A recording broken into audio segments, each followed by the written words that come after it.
All right, so are you ready for this? We are diving deep into the San Antonio Spurs and the Dallas Mavericks rivalry. Oh, I am so ready. I've been looking over the analysis that you sent. Yeah. And honestly, Glad to see. it seems like this season is going to be absolutely crazy. It is. Especially with Wembanyama joining the Spurs. Absolutely. This Texas showdown, it's going to be even more intense than usual. It always has that extra edge to it. For sure. You know, Yeah. bragging rights for the entire state Yeah, every time they play each other. absolutely. But this year, Yeah, it's like both teams have just completely leveled up it's true. their roster. It goes way beyond just state bragging rights. Right. These fan bases are some of the most dedicated in the entire league. Oh, yeah. And you can feel that energy You can feel it. every time these two teams face off. Absolutely. But this season, the what-if factor is just completely off the charts. For sure. Like out of control. I mean, Yeah. let's start with the Spurs. Victor Wembanyama, Yeah. 7'4". The French phenom. A French phenom. Yeah. We've all heard the term generational talent We have. thrown around a lot. Yeah. But with this guy, it's different. It feels different. I was watching some of his old highlight reels and some clips, Yeah. and I still can't get over it. Really? He handles the ball like a guard. It's crazy. He can shoot from the perimeter, Yeah. and he blocks shots like prime Dikembe Mutombo. It's insane. It's crazy. It's almost like watching a video game player come to life. Yeah, like a created player. Like a created player. Yeah, But the real question is, Yeah. how's it going to translate to the NBA. to the NBA? Exactly. And how's Coach Popovich, Oh, yeah. the legend himself, going to mold this raw talent? That's what I want to know. You know? It's Popovich. I Yeah. mean, he's seen it all. Right. He's done it all. He's been there. I'm so excited to see how he approaches coaching a player with this much potential. I know, me too. But it's not all about Wembanyama. No, it's not. Right. The Spurs still have other really good players. Who could but surprise people 100%. this season? Keldon Johnson Yeah, has so much scoring ability. that's right. And he's really versatile. He is. And then you've got Devin Vassell Oh, yeah. with his defense, and his shot is really improving. It is. Those two Yeah. are going to be really key. In determining if the Spurs can actually make an impact in the West. Yeah, I think so too. Okay, so the Spurs look like they're a young team on the rise. Oh, sure. But we cannot forget about the Mavericks. Oh, no. Luka Doncic is a beast. He's a force. Yeah, and they added Kyrie Irving. Oh, yeah. That backcourt Unbelievable. is insane. They're going to be so explosive. So explosive. Offensively, I mean, Talk about offensive firepower. yeah. Doncic. Yeah. He's like a walking triple-double threat. He is. And then you've got Kyrie. Who can just take over a game. I know, in a way that very few players can. So few players can. But there's that big question mark hanging over them. There is a big one. Isn't there? Chemistry? The chemistry. Yeah, that's the question. Will they be able to share the ball Mm. effectively Yeah. and play together? Will it work? Or will they just fall into, Isolation basketball. yeah, like one-on-one, Yeah, which could be trouble. it could. It's a risky bet It really is. that the Mavericks are taking, For sure. banking on their talent Yeah. to overcome. Any potential clashes. Yeah. And we can't forget that they're being led by Jason Kidd, Who's Jason Kidd? who's known for defense. Right. It'll be really interesting to see how he balances their offensive firepower Uh-huh. with a renewed focus on the other side of the court. It's not just about a defensive mindset, though. True. It's also about the personnel. Josh Green has shown that he could be a really great defender. He has. And then you have rookie Derek Lively II yeah, coming in. with a 7'1" wingspan. Yeah, and a reputation for blocking shots. They're definitely trying to improve their defense from last season. Oh, yeah. It'll be interesting to see if it actually translates into actual improvement. Yeah. But enough about the individual teams. All right. Let's get to the head-to-head matchups. Let's go. Where do we even start? I don't even know. This is a nightmare for both teams. It really is. Luka Doncic against the Spurs defense. Yeah, how are they going to stop him? I know. What are they going to do? He's been killing the Spurs for years. Yeah. I remember back in 2022, Yeah. he dropped 42 points on them in one game 42. and had 11 assists. Yeah, It's like he elevates his game He does. when he plays San Antonio. for sure. It's going to be such a coaching chess match. Yeah. Do they throw multiple defenders at him? I don't. Do they try to trap him? Maybe Pop will just let Wembanyama guard him, and see if that length can disrupt his rhythm. Yeah. Interesting. Okay, now let's flip it around. Okay. How are the Mavericks going to handle Wembanyama? Right. I mean, we've never seen a player like him. Never. This is where the Mavericks' new defensive additions are going to be put to the test. Yeah.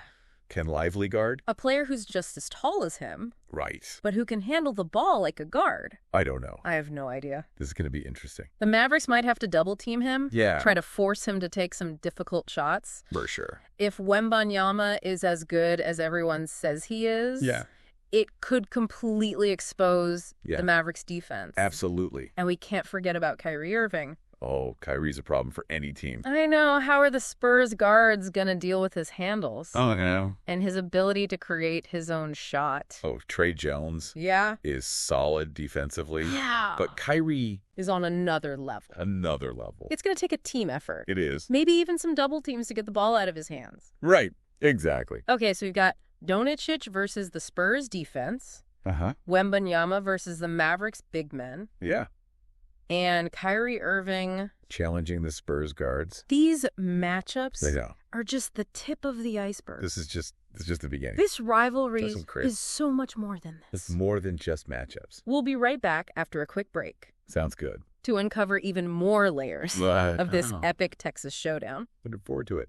Don't go anywhere. Welcome back to our deep dive into the Spurs-Mavericks rivalry. Those matchups are going to be so fun to watch. Oh, yeah. But it's like the Whipple effects that I'm really fascinated by. How does Wembanyama coming to the Spurs change the entire landscape of the Western Conference? Yeah. Can he live up to the hype, especially going head-to-head with a team like the Mavs? I mean, that's the question, isn't it? It is. We've seen rookies come in with these crazy expectations. We have. And the NBA can be rough. It's a whole different ballgame. It is a different ballgame. But Wembanyama, yeah, his skill set is so unique. It really is. And he seems to have a really high basketball IQ. Yeah. He's landed in a system. He has. That is known for player development. I know.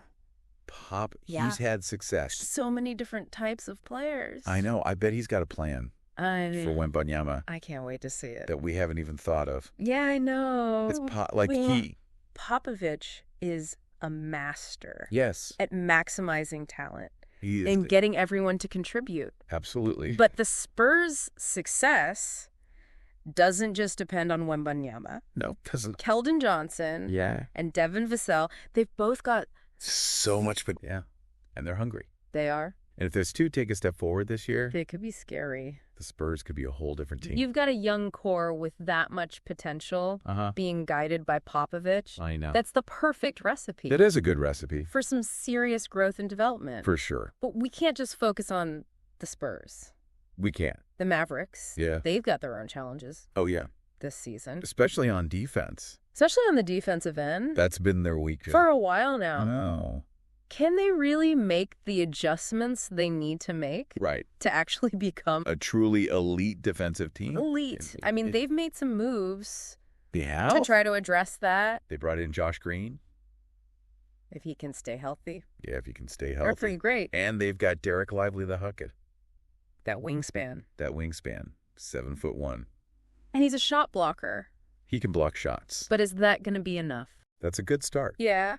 But defense is more than just individual talent. Yeah. It's about team effort. Communication and trust. Absolutely. And buying into a system. Yeah. And Coach Kidd has his work cut out for him. He does. Trying to instill that in a team that's so offensively focused. Yeah. I mean, Luka and Kyrie. Yeah. How do you harness that offensive talent while also getting them to play defense? Getting them to buy into a defensive system. It's going to be tough. That is a tough. Even for a coach like Kidd. Yeah. Even for a coach with his experience. Do you try to tell them to calm down? To calm down on offense. Yeah. So that they can play better defense. Focus on defense. Yeah. Or do you just let them do their thing? Let them cook. Yeah. And hope that the defense catches up. That's a big risk. It's high risk, high reward. It is. For the Mavs. And speaking of risk. I mean, we're going to see a clash of styles. Oh, absolutely. In this rivalry. It's like two different eras of basketball. Yeah, two different eras. You've got the Spurs. The young, energetic Spurs. Who are probably going to want to run. Push the pace. And then you've got the Mavericks. With Luka. Luka's European style. Yeah, more methodical. Yeah. Trying to slow things down. That's going to be so fun to watch. It is. Will the Spurs' youth and energy be too much for the Mavericks? Well, or will Luka and Kyrie just... to be too much to handle in the half court? And we can't forget about the emotion. Oh, the emotion. Of this rivalry. Always a little extra. Every possession. Texas pride. Texas pride is on the line. For sure. And you can feel it. Oh, yeah. Speaking of intensity, let's go back to those matchups for a second. Well, let's go back. We talked about Doncic versus the Spurs defense. Wembanyama versus the Mavericks big men. Yep. But Kyrie Irving versus the Spurs guards. Oh, man. That's going to be a track meet. Kyrie is electrifying. He's one of the most electrifying players in the league. His handles are ridiculous. They're like a video game cheat code. And they are. And his ability to finish at the rim. With either hand? With either hand, it's unreal. It's unbelievable. He's going to be a nightmare. He's going to be a nightmare. For the Spurs guards. I think we'll see. Trey Jones is a good defender. He is. Devin Vassell. He's got the length. But to contain Kyrie... it's going to take a lot of effort. A lot of effort. We'll probably see some double teams. Maybe even some traps. Traps. It'll be interesting to see what Pop comes up with. What Pop comes up with to try to stop him. For sure. And on the flip side, I can't wait to see how the Mavericks adjust. Right. To the Spurs' young, athletic lineup. All those new additions. It's going to be a chess match. It really is. That's coaches. Trying to outsmart each other. Absolutely. It's not just about the X's and O's. No, it's not. It's also about those hustle plays. Yeah, the little things. Offensive rebounds. Throwing fouls. Those little things that can shift the momentum. Especially in a close game. Especially in a rivalry game. It's about who wants it more. Who's willing to do the dirty work. Who's going to dive on the floor for that loose ball. Right. Who's going to make that extra pass. It really reveals the character of the team. Yeah. And in a rivalry. Like this. That can be the difference between winning and losing. We're getting so deep into the details. I know. It's fun, though. But that's what makes this rivalry so great. It really is. It's more than just basketball. It's a clash of cultures. It is. It's different styles. It really is. Different generations. It's everything. We've been breaking down this Spurs-Mavericks rivalry, and wow, it's going to be a wild ride this season. It is going to be fun. But before we wrap things up, I want to talk to the listeners for a sec. Yeah. What should they be watching for when these two teams actually play each other? It's easy to get caught up in the star power and all the coaches and stuff. Right. But sometimes the things that are going to make or break the game are the things that nobody's really talking about. The little things. Yeah, the little things. Okay, so give me the inside scoop. Okay, so for starters, keep an eye on the three-point shooting. Okay, yeah, for sure. Both teams are really good at shooting threes. They are. But can they do it consistently? Right. If the Mavericks have a bad shooting night, the Spurs could totally steal a win. Totally. And if San Antonio can't hit their threes, it's going to be tough to keep up with Luka and Kyrie. So three-pointers are going to be huge in this rivalry. Huge. Another thing to watch is the pace of the game. Okay. The Spurs, they're young. They are. And Wembanyama is surprisingly fast for his size. I mean, can you imagine that? I know. A 7'4" guy running the fast break. That's going to be so fun to watch. That's must-see TV right there. It really is. But the Mavericks, with Luka's style. They're going to try to slow things down a little bit. Right. Control the pace. Control the pace, run their offense. It's like two totally different basketball philosophies. It really is. Going head to head. And then you've got those little things. The hustle plays. Offensive rebounds. Yeah, drawing fouls. All those little things can really change the game. Especially in a close game. Especially in a close game. Yeah, it's not just about the flashy plays. Right. It's about who wants it more. Who's diving on the floor? For the ball. Exactly. Who's going to make that extra pass. It shows you what the team's all about. It really does. And in a rivalry, yeah, that could be the difference. Between a win and a loss. Exactly. Man, we've covered a lot. We have. The history, the players. The coaches. The little things that matter. The little things. But at the end of the day, you never really know what's going to happen in a rivalry game. You just don't know. It's impossible to predict. It's a rivalry. Yeah. And it's unpredictable. Okay, so as we wrap up, I want to hear from you, the listener. Yeah. What are your predictions for this rivalry in 2024? Will the Mavericks win? Yeah, will Luka and Kyrie be too much? Or will Wembanyama and the young Spurs come out on top? We want to hear from you. Let us know. This has been an amazing journey into the heart of the Spurs-Mavericks rivalry. I've had fun. Me too. It's been great. Thanks for joining us on the deep dive. Yeah, thanks everyone. Until next time. See ya.